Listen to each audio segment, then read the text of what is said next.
Celtics gumawa ng franchise record 53 points sa isang quarter. Mainit na shooting ni Shepard hinatid ang Houston sa panalo at Yurt 7 nag-ala Jokic laban sa Spurs. May ibubuga pala si Nate Williams. Tinapos ng Boston Celtics ang unang quarter ng laro ngayong araw laban sa Miami Heat na may 53 points. Isa itong kahanga-hangang bilang ng puntos na maglalagay sa team na Boston ngayong taon sa kasaysayan. Matapos tapusin ang unang quarter na may agwat na 53-33 laban sa Heat, opisyal na naitala ng Celtics ang ikalawang pinakamataas na puntos sa unang quarter sa kasaysayan ng NBA. Ayon kay Dan Kelly Sports, kinulang lamang ang Boston ng 2 puntos upang maabot ang record na itinakda ng Golden State Warriors mga 3 taon na ang nakalipas. Ang 53 points ay ang ikalawang pinakamataas na bilang ng puntos sa first quarter sa kasaysayan ng NBA, sabi ni Kelly.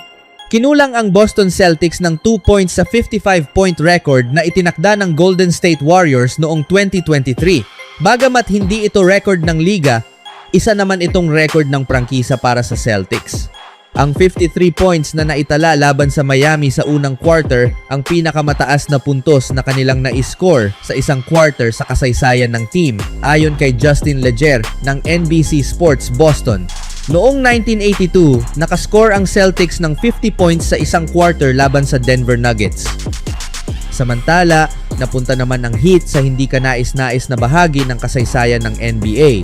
Matapos makiscore ng 33 points sa unang quarter, naging ikatlong team lamang ang Miami na nakapagtala ng hindi bababa sa 33 points sa isang quarter ngunit natalo pa rin ng 20 o higit pang puntos, ayon kay insider Justin Russo. Ang Miami Heat ay nakascore ng 33 points sa unang quarter ngayong araw ngunit natalo sa quarter ng 20 points dahil ang Boston Celtics ay nakapagtala ng 53, sabi ni Russo. Ikatlong beses pa lamang sa kasaysayan ng NBA na ang isang team ay nakagawa ng hindi bababa sa 33 points sa isang quarter ngunit natalo ito ng hindi bababa sa 20. Samantala, sa laro na ito, naitala ni Jason Tatum ang kanyang unang triple-double mula nang bumalik siya mula sa napunit na Achilles noong nakaraang buwan, habang si Jaylen Brown ay umabot sa 40 points sa ikapitong pagkakataon ngayong season. Ang 25 points, 18 rebounds at 11 assists ni Tatum ang tumulong sa Celtics na talunin ang Heat. Kulang na lamang siya ng isang rebound para maabot ang career high. Bagamat nahirapan siya sa kanyang shooting sa simula ng kanyang pagbabalik, nakahanap pa rin siya ng paraan para maipakita ang kanyang all-around na kontribusyon. Napanalunan niya ang Eastern Conference Player of the Week matapos mag-average ng 25.7 points, 9.7 rebounds at 6.7 assists kada laro noong nakaraang linggo. 7 panalo na rin sa 12 games niya ang nakuha ng Celtics sa double-digit na agwat. Ngayon, maaari nang idagdag ni Tatum ang isang triple-double sa listahan ng kanyang mga kahanga-hangang nagawa mula nang bumalik siya mula sa napunit na Achilles. Sa sumunod na balita naman, hinarap ng Houston Rockets ang isang team na Milwaukee Bucks na lubhang naapektuhan ng mga injury sa ikalawang laro ng back-to-back sa kanilang home court at nakaligtas sa huli para sa panalo sa Toyota Center. Dahil dito, umabot na sa 4 na sunod na panalo ang Rockets na patuloy na kumukuha ng momentum. Nakuha rin nila ang season series laban sa Milwaukee sa unang pagkakataon mula pa noong 2018.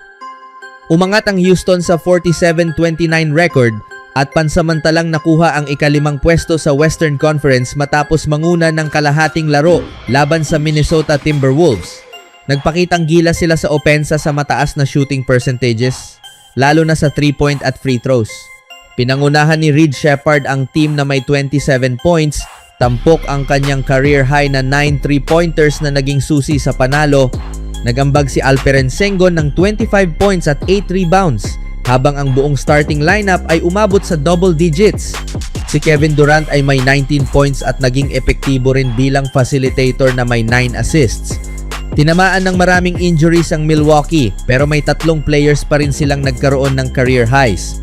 Kahit leading ang Bucks sa rebounds, naging mas maingat ang Houston sa bola at mas mahusay sa fast break at puntos mula sa turnovers.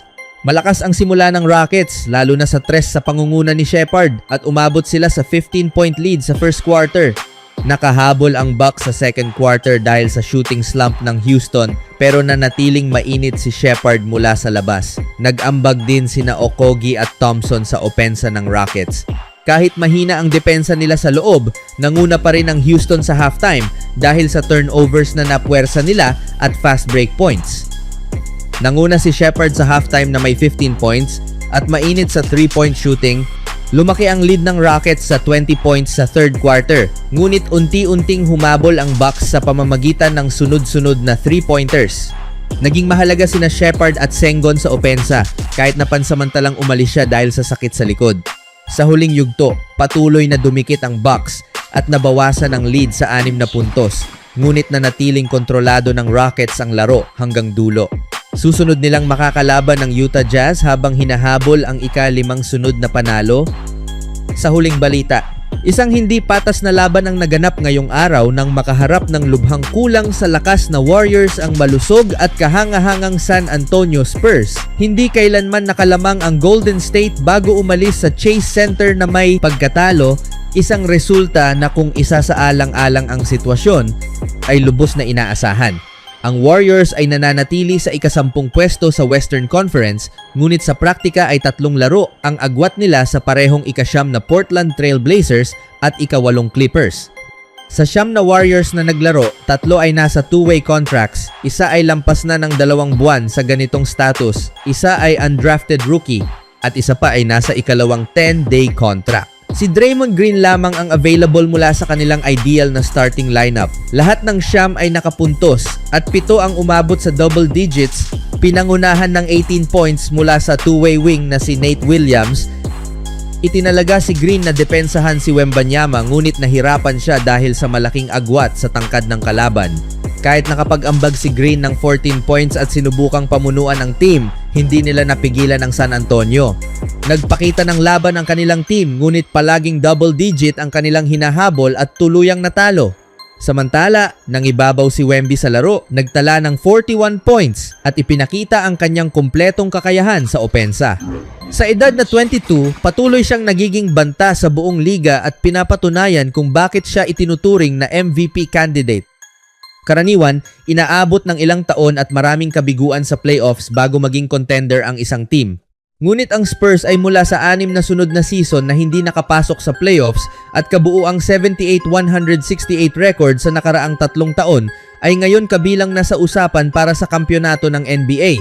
At mananatili sila roon hanggat malusog si Wembanyama. Si Kristaps Porzingis ay hindi naglaro para sa maintenance. Hindi pa siya pinapayagang maglaro sa magkakasunod na laban at inaasahang babalik sa Biyernes. Ang iba pang 8 players sa injury report ng Golden State ay may kanya-kanyang iniindang injury, kabilang sina Gary Payton at Guy Santos. Pareho silang questionable kanina ngunit naging out bago magsimula ang laro. Si Al Horford ay day-to-day. Ganito rin sina Quinton Post at DeAnthony Melton na naglaro kahit may sprain sa left thumbs.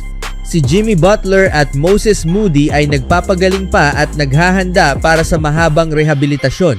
Si Stephen Curry na hindi nakalaro sa nakaraang 25 games ay nagsimula ng mag-scrimmage kahapon at muling magsa-scrimmage sa Biyernes o Sabado. Kung walang aberya, inaasahang babalik siya sa Linggo. Halos lahat na ng pag-asa ay pinanghahawakan ng Warriors habang pilit nilang hinihiling na gumaling ang kanilang mga players. Set up, hoping to draw some contact. Well defended that time. Nate Williams goes in, and Fryer gets that one. Third 7. On the follow.